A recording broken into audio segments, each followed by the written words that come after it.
Bridget Jones, Mad About the Boy, just come out of it, and shit, oh my god, no, don't cry.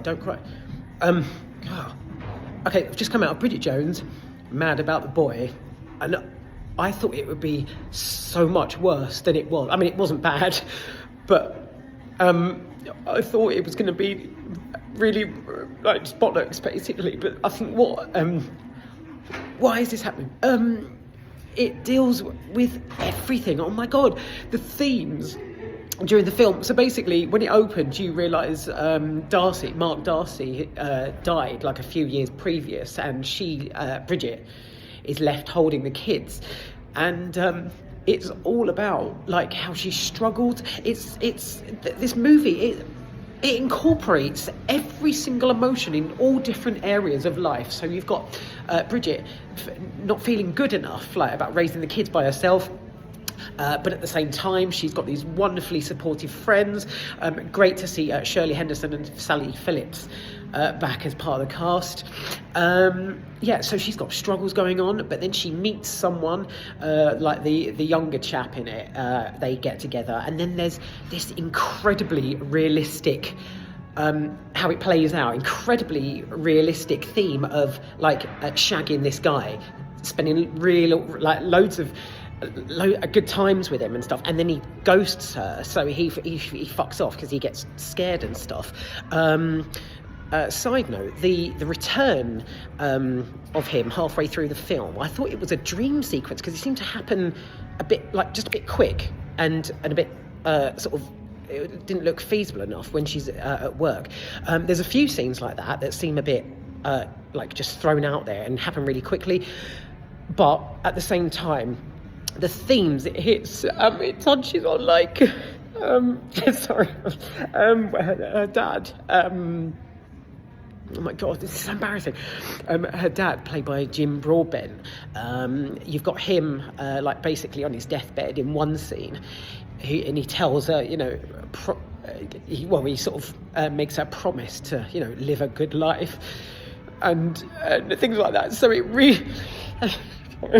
Sorry. It really does hit home, because I mean, to be honest, for me it was more of a personal thing, because it's exactly what my dad said to me before he died. Try not to make this too personal, but these themes that run throughout, that whether it's your emotional family life, it's loss and dealing with grief, you've got responsibilities, people doting on you, people leaving you.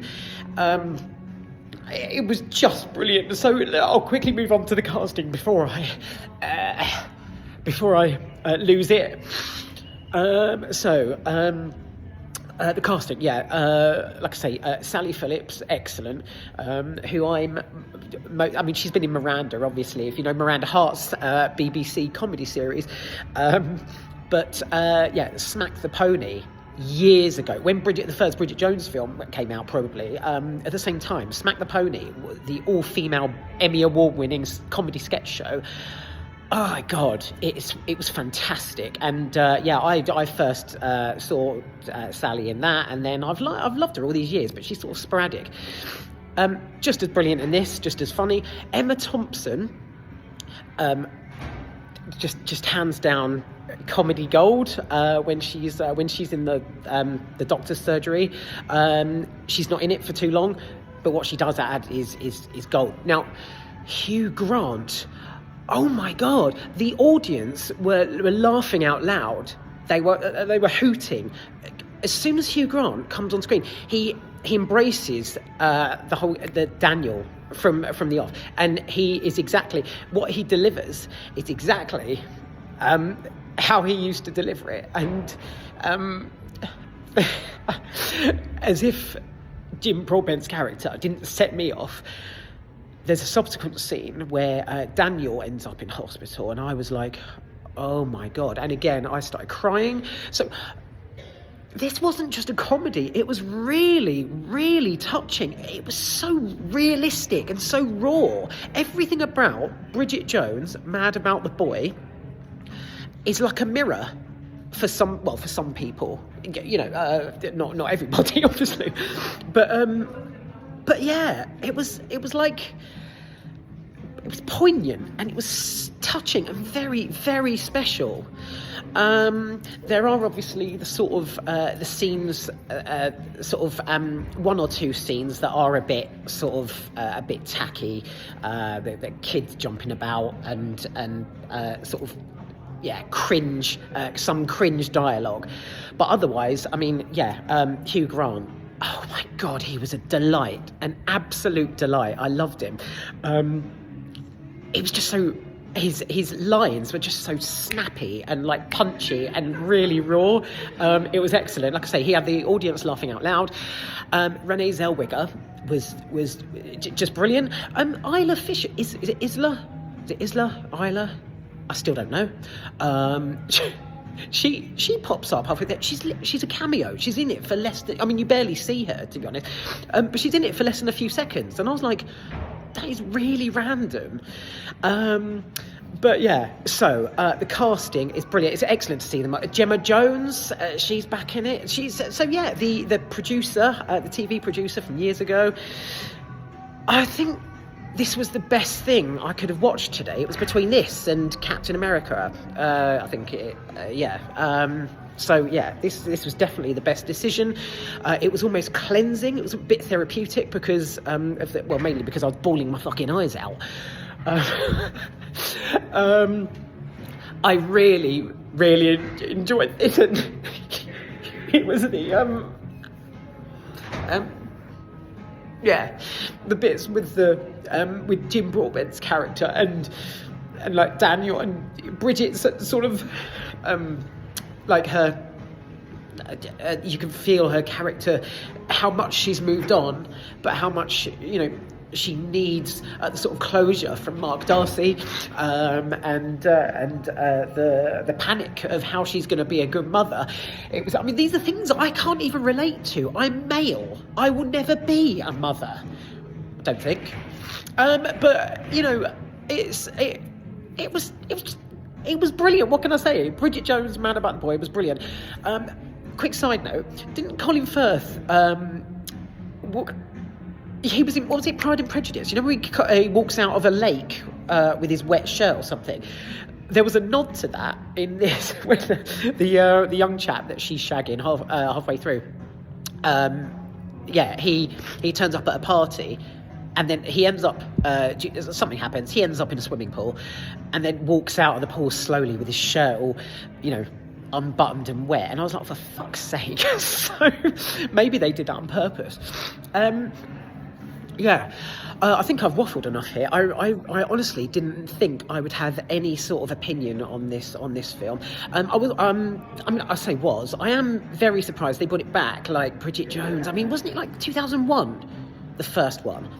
It will always remind me of my college days. I remember and Renee Zellweger at the time when it came out, she reminded me of one of my best friends, Emma, at college. And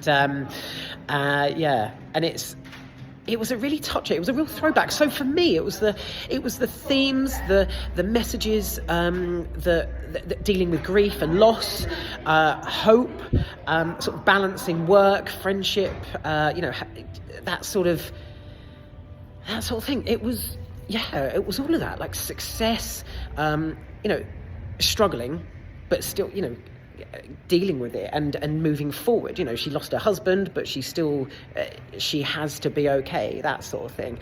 And that really hit home for me when I guess, oh my God, why is it happening again? Jim Broadbent's character, when he tells her to be okay, it was really nice. It was cool. So whatever. Right. Have I summed it up? I think so. This is really, really easy watching. Snuggle up in an Oodie.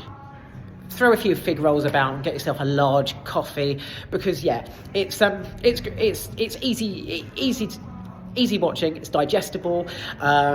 Little bit tacky in places, but it incorporates some excellent comedy, some real steadfast performances, and really poignant, realistic themes.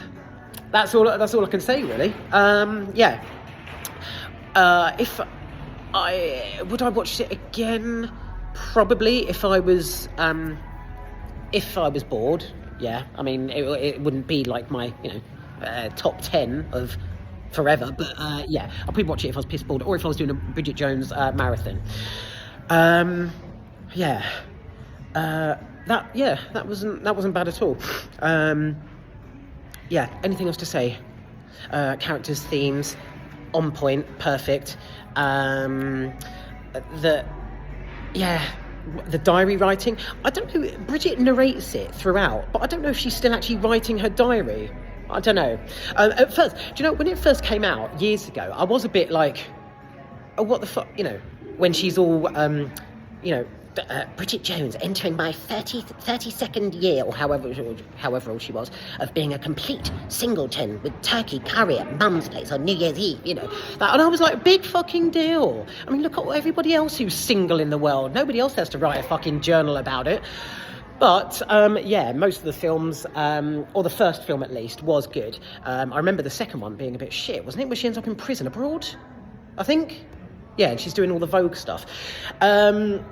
Right, so, that's another thing with Bridget Jones, actually, is the whole, the nostalgic element. So for years, I mean, it's been about, probably about 24 years, if I'm not mistaken, when the first one came out. And I still remember, like, in the mid-thousands, doing impressions of it, like, fuck me, absolutely enormous pants, Hugh Grant's character, or, tits pervert, tits pervert, tits pervert.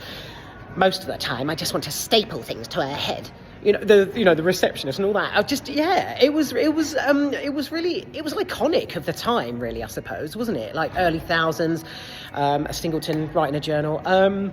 But yeah, all those phrases and like turkey curry and there was a young woman from Ealing who had a peculiar feeling. Is that what Daniel says in the boat when he's rowing them? Yeah, I remember that. So yeah, it was iconic, and it sort of stamped history with a few well-known phrases in cinema. But I came along today and I thought, oh god, here we go, Renee Zellweger trying to rein some dollar in. But honestly, just screen 10 just now was full of tears, because it was so touching and incredibly realistic. Give it a go. It's Valentine's Day today, and in my 42nd year as a singleton, I'm watching Bridget Jones with a large venti latte and a few fig rolls in the screen 10. I'm feeling all right as a singleton, but she clearly hasn't, and that's what's made the franchise. It's just been, I mean, it has been brilliant, apart from the second film. I think that's it. Wow, quick. Let me just, anything? Like I say, there's a few tacky bits in it that is just like, oh god, eye roll. But otherwise, this is a film of hope, and just sort of hope and moving on, really. Dealing with, like, basically resilience. Yeah, this new Bridget Jones film is resilience. Excellent. Fucking hell, Hugh Grant, though. Hugh Grant, my god, he was just... Oh, it was hilarious. Like I say, the audience were howling with laughter. And I really embraced that, because, I was howling with laughter at what was going on and then laughing at them. So it whipped up this whole atmosphere of a complete comedy. It was excellent. Right. That's it from me. Best go before I burst into tears again. But that was unexpected. Very, very unexpected.